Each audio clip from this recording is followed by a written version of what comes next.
Hi everyone and welcome back to another video. So in today's video is going to be week 6 of 75 books in 75 days. This challenge is kind of getting a lot, but I know that I am also getting a lot off of my physical TBR, which is great. Last week I had a great reading week and I still feel like I'm on that roll. I have actually already read the first book for this week because I was listening to the audiobook for it, and that is Pretend You're Mine by Lucy Score. This one I've been intrigued by for a while, and I believe that it's one of Lucy Score's like earlier books that they have written. So this book is about Garrison, who is a National Guard, and he needs to find a fake girlfriend to fend off his family, and that is when he hires Harper, who is also running away from something. They decide to pretend to be in a real relationship to avoid his deployment, but then something unexpected happens and their fake arrangement ends up becoming real. And within this book, Luke must confront his past while Harper must reveal what she's running from. I really enjoyed these small town vibes within this book. Harper is running away from like the community and like the small town vibes, and you want to know why, considering most of the time small town vibes is like more like a found family thing. I love that we had a strong female protagonist, but I also do feel like she put up with a lot from our MMC, and I did find Luke very frustrating at times, and I did feel like he was messing Harper around a lot within this book. There was like a lot of backwards and forwards, especially from him, and I understand that he's going through a lot and he has to figure out his life, figure out his dark past, as well as him trying to avoid his deployment, but that still doesn't give him an excuse to mess Harper around most of the time. He felt very immature most of the time, and he definitely was not ready for a relationship. You could just tell from his actions that he wasn't ready to be in a serious relationship, more specifically. I loved how funny Harper was within the book. It added humor to what could be at times a little bit dark. But I did decide to rate this 4 stars currently, but I am thinking of maybe going down a little bit with the rating just because of the whole not liking the main male character, and obviously that's quite important in a book. So I am in between like a 3.5 4 star,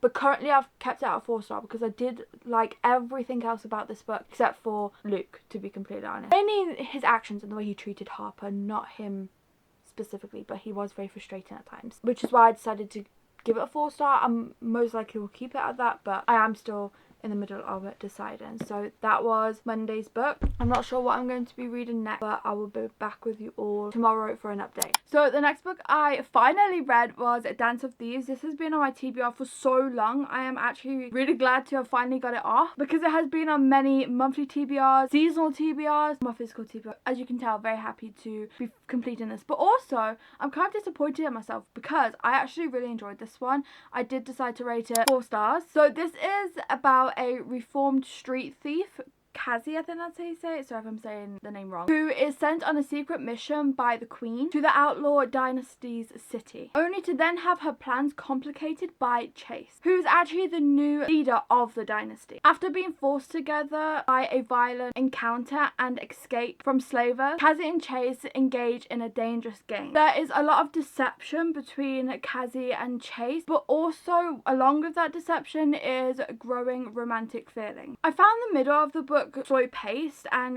not much going on, but the beginning and the ending was very intriguing to me, and by the middle I only mean like probably like 60 to 70 pages worth of it, which wasn't much, and I do feel like the slow middle was needed for the ending to be as quick paced and like engaging as it was. I really enjoyed the enemies to lovers within this book. I felt like it was done really well with the enemies actually being enemies. The world building was done really well and it kept me engaged throughout the whole book, especially in the beginning where you are learning about the world and all the descriptions and everything. I also found it very easy to follow, which is shocking considering people say that this is kind of a higher fantasy and it can be kind of hard to understand at times. I found it quite easy, especially for the world building, and I feel like the descriptions of the world was done really well because I could actually picture what it looked like, and that is when you know the writing style is done amazingly. I love seeing the FMC's growth within this book because near the end you can tell that she is kind of like a badass character. I'm definitely happy to rate this 4 stars, and I'm looking forward to going into the second book, Vow of Thieves. A lot of people have said that they've loved it even more than Dance of Thieves, which has made me even more excited for it. It's been a few days and I haven't been updating as much as I would like to because I've been listening to audiobooks. Audiobooks have been my friend recently just because I haven't really had time to physically pick up a book. Good thing is I'm getting through a lot of books. So first book I'm going to talk about is Vow Thieves. I wanted to go straight on into this from Dance of Thieves because I really enjoyed the first one, and I didn't want it to be where it's a long period of time before I read the second one, because I've done that before and it takes me so long to pick up the second one or like the next book in the series, and then I forget it, and then I don't enjoy the second book as much. So I thought I'll just go straight on into this one. I'm doing this challenge, and I'm not going to talk too much about what this book is about. Obviously, with it being the second, you kind of get the basis of it, continues on from the second book, but I did really enjoy this one. I am thinking of rating it for 4.5 stars. I probably enjoyed it either, but maybe a little bit more than the first one. I don't know my like full thoughts on this one, but I did really enjoy it. Like I said, I'm not going to talk too much about what it's about. All I know is I enjoyed it. I loved the world, the characters, how it all ended and like wrapped up. Pacing was amazing within this book. The next book I read after that was the fourth book in the Virgin River series. If you don't know this already, I've been slowly making my way throughout this series during this challenge, and I thought I'd pick up the fourth book because, wow, they're nice, easy, quick reads, and with me just finishing a fantasy duology, I thought I'd pick up something more easier and quick to read. I was wrong, because this is more on the heavier side, more than light. This is about a newly widowed woman named Marcy, I think that's how you say her name, sorry if I said that wrong, who ends up going to the town of Virgin Rivers to find Ian, who is the one who saved Margie's husband, Bobby's life. But Ian is emotionally scarred by the events that happened, so Marcy decides to take it upon herself to help Ian heal throughout his trauma and heal his scars. And I really enjoyed this because it all happened during the Christmas season. Now I do feel like it would have been so much better if I had waited until December to read this. I feel like it would have just felt more like Christmassy and cozy. It still felt like that, but you know, with the vibes and stuff. Obviously I picked it up now because I want to continue on with the series during this challenge. Along with this being a cozy and heartwarming read, it was also definitely hard to read with the things that I talked about, i.e. PTSD is a very heavy topic that's discussed in this book. I do feel like the PTSD was portrayed very well within this trope. It was described the best that it could be, and I love that it was described so that you know how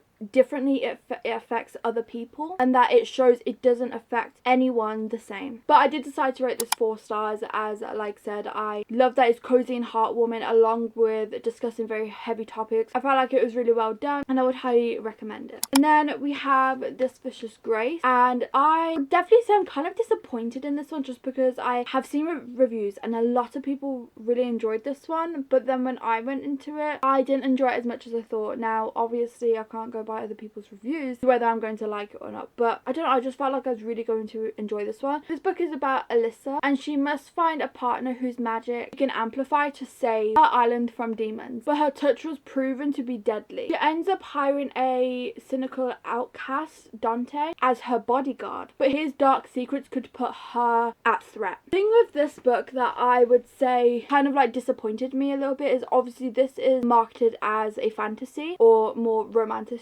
should we say, but I felt like it focused way too much on the romance and it being a bodyguard romance. Normally I wouldn't be complaining about that. I enjoyed that, but the issue is the fact that you go into this thinking that it's a romantasy, and then you end up getting less of the fantasy part and a lot of the romance part. It did start out like fantasy, and it started out really well, but then the further that we got into the book, the more it just felt like it was really heavily focused on the romance, and it kind of forgot about the fantasy plot. But like I said, I did really enjoy the romance. I did enjoy that it was kind of like a strong plot point, just because I am a romance reader. Like I said, it's a bit confusing for my brain when I go into it thinking that it's a romance and it's not really. I love that the plot of this book was unique. I felt like I haven't really seen any or read any fantasies that are like this, and so I love that it was a unique plot. I was a little bit bored at times, especially when there was like slow moments, and there was a lot of them where 1 minute like a lot could be happening and then it would go into like another slow part, and then it would consistently keep doing that. So there were a lot of times during this book where I did feel bored and like I just wanted something to happen. I felt that the magic system lacked depth,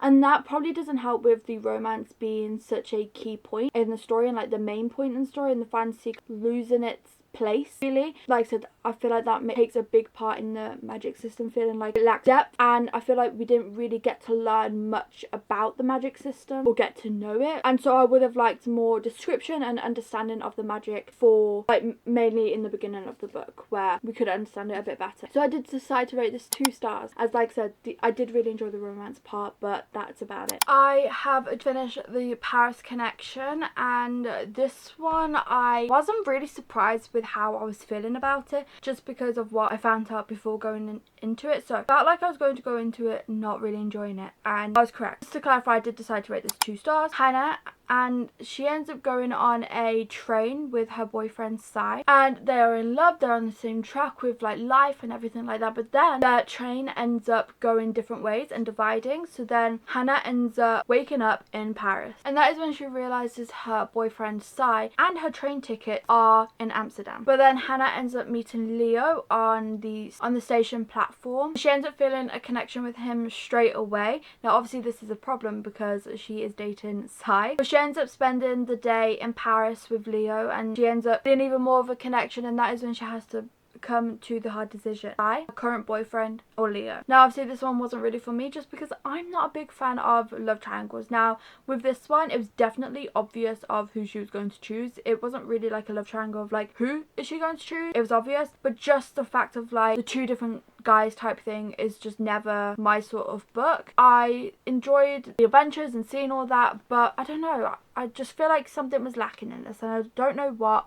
I don't know how I feel about this. I just know that there was times where I just felt a little bit like it's like repetitive, and that's the best I can describe it. Then finally I read Bad Graces, and it really disappointed me. I'm actually so sad that I did not like this one, especially because I've got like a beautiful copy of it. But I decided to rate this one 1 star. It was not for me. I did not like it. I was so close to DNFing it, and I was going to, but then I was like, I really want to just be able to say I've read every single book off my physical TBR without DNFing. And because I was listening to audiobooks, like, all week I've listened to audiobooks. I haven't physically read a book, just because I haven't had the time. So audiobooks have literally been my friend right now. Probably why I was able to get through this one. But this is about a group of young women, including a girl who stole her sister's identity, and they are stranded on a remote island after a yacht wreck. While they are trying to survive, they end up discovering a monster, and that their injury caused physical transformation, which then begins to hint at a survival. I did find the story boring, and it lacked quite a lot of plot. Like I'm not going to lie to you, I'm so confused about this book. What I've just explained is what I've got from like the beginning. I don't remember key points, I don't remember anything, like, and I feel like that's because it didn't happen type thing. I can't remember it because it didn't happen, I didn't read about it, you know.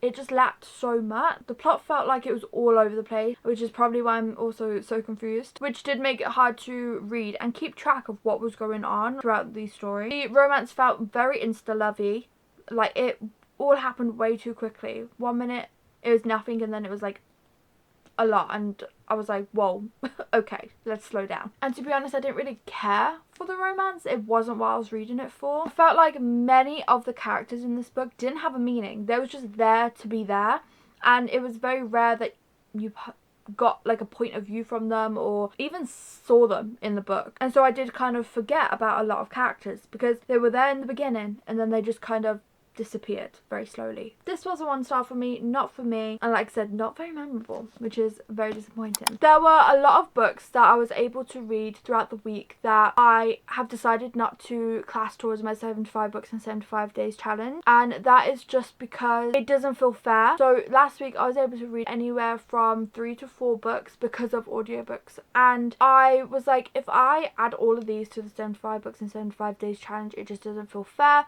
I'll be way ahead, and so I thought I would let you know that I've read them, but I'm not going to class them type thing. So those books are Protecting What's Mine, Finally Mine, Stealing Home, Virgin River Second Chance Pass, Virgin River Temptation Rid, Unravel Me, Study in Drowning, and all 4 books in the Filthy Rich Vampire series. So those are all the extra books that I was able to listen to. I thought I'd show them you because they are part of my physical TBR, so they have obviously helped get my physical TBR down, but I just didn't feel like it was fair to add it to my 75 books in 75 days challenge, because then it isn't going to be 75 books in 75 days. So that is the end of today's video. Thank you all so much for watching. Please remember to like and subscribe and leave this emoji for watching to the end, and I hope to see you on my next one. Bye.